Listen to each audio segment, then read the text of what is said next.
am Paul Brodie, and thank you for joining us for another episode of the Get Published podcast, where we help authors get published with a proven system that works. Today, we're being joined by Ian Lurie, author of One Trick Ponies Get Shot, How to Succeed in the Consulting Business. Ian, welcome to the show.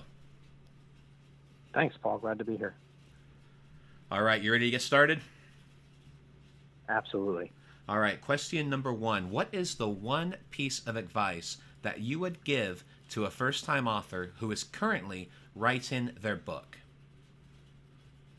First one is, if anyone asks you for one piece of advice, give them two. So if you don't mind, I'm going to give you two. Sure. Okay. First is, don't wait for inspiration. You're writing your book, and people sometimes think, oh, I need to be inspired. I need to have my one dramatic idea. But that's not really it. You have to sit down and write every day. And I'll actually set a goal for myself. I'll say, today I'm going to write 2,000 or 5,000 or however many words. And I'm going to do that. And even if I end up throwing out all 2,000 or 5,000 words, I'm doing it every day. It kind of keeps the muscle in shape and keeps me writing. The second one is to hire a proofreader. And proofreaders do more than check spelling and punctuation. These are folks who, they're not editors. They're very, very good at going through your language and kind of editing out the quirks that may make your book harder to read. It is the best investment you could possibly make in getting someone just to help prepare what you're going to publish. And what do you feel is the hardest part about getting published? There's really a couple of things. There I go again. One is finding an agent, which I've never actually managed to do, so I'm just going to skip right over that. Then writing, but then also you have to realize there's so many ways to push content out there. You've got to have some kind of way to market what you've written. Most of us don't have a ton of money, so you've got to have some way to market what you've written that does not require spending a ton of money on a marketing campaign. And did you publish your book yourself? Yes, I did.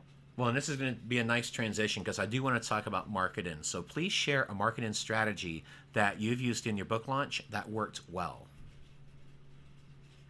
So the best strategy I've used is to take pieces of the book and turn them into long-form blog posts or articles or something similar. You know, it could be a good slide deck on SlideShare or something. In this case, with this book, I actually took the method in the entire book and used it for one specific vertical for marketing agencies and wrote that post. And that post got a lot of shares, a lot of likes in social media, got a lot of people reading it. And everyone who did that became a potential customer, a potential purchaser of the book. It can be very, very hard for us to let go of what we've written. It's very hard to put it out there for free. But I can tell you that it is by far the best marketing technique that I've found, is to just put it out there, put parts of it out there, make it relevant to specific audiences, and then use that to bring people back to the book. And did you use your entire book or just parts of it when you did that strategy? Well, I took the entire method from the book. Mm-hmm. So the book itself is a sort of a corporate fable. But what I did is I took the entire step-by-step method and wrote the post. So I didn't really put the whole book out there, but I applied it. I applied the entire book to a specific challenge. Excellent. Well, let's talk about your favorite book. What is your favorite book, and what was the number one thing that you learned from it? So my favorite book is a book called Cryptonomicon by an author named Neal Stephenson, and he's actually up here in the Pacific Northwest. I'm a history major and a history nerd by sort of original passion. And one of the biggest things I learned from the book is, he took this set of historical events and turned it into one of the most compelling pieces of fiction I've ever read. And it told me, sort of as a writer, that you can take things you're interested in that you think, oh, no one will ever be interested in that, and turn it into a really, really great piece of fiction or nonfiction. Excellent. Well, I want to thank you for being a guest on our show. What is the best way? Wait a minute, I just skipped the quote, didn't I? Yes, you do. Oh, man. For those of you that are on the show, I'm just going to shoot straight with you. Ian and I actually, this is the second recording of this. So we kind of had a case of the Mondays today. We had a computer crash, came back on, and we're actually recording this the second time. So I was actually double checking the analytics and I missed asking the question. So we're going to keep this live because I want to share with y'all, when you're recording a podcast, anything can happen, right, Ian? Yeah, it's sort of like writing, by the way. So, yes, you got to roll with it a little bit. It really is. So for this episode, there's going to be no fancy edits. We're going to roll with the punches. So, Ian, I'm going to ask you the final question, and that is, what is your favorite quote and why?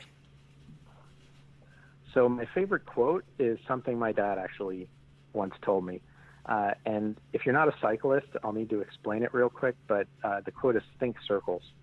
And if you're a cyclist, if you're pedaling a bicycle, the most efficient way to get power to the wheels is not to just push down on the pedals. It's to push down, then pull back, then pull up, then push forward. So you're actually pedaling in a circle.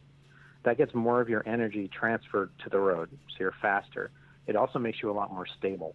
I used to cycle competitively, and if you're pedaling this way, I've literally had cyclists bounce off of me in races and not crash me because I was pedaling in circles. So it helps you maintain your energy and your momentum, and it makes you more stable. Think circles is absolutely my favorite quote of all time. I like that. And again, Ian, I want to thank you for bearing with us today. We've definitely had a case of the Mondays, so I appreciate your patience. And I do want to thank you for being a guest on the show. And what is the best way for people to find you online? So you can find me on Twitter, and my Twitter handle is portentint. It's PORTENTINT.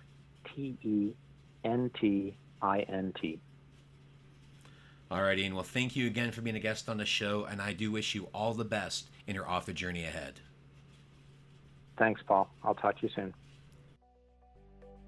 Thanks again for joining us today. To learn more about how to get your book published with a proven system that works, grab a free copy of my book at getpublishedpodcast.com.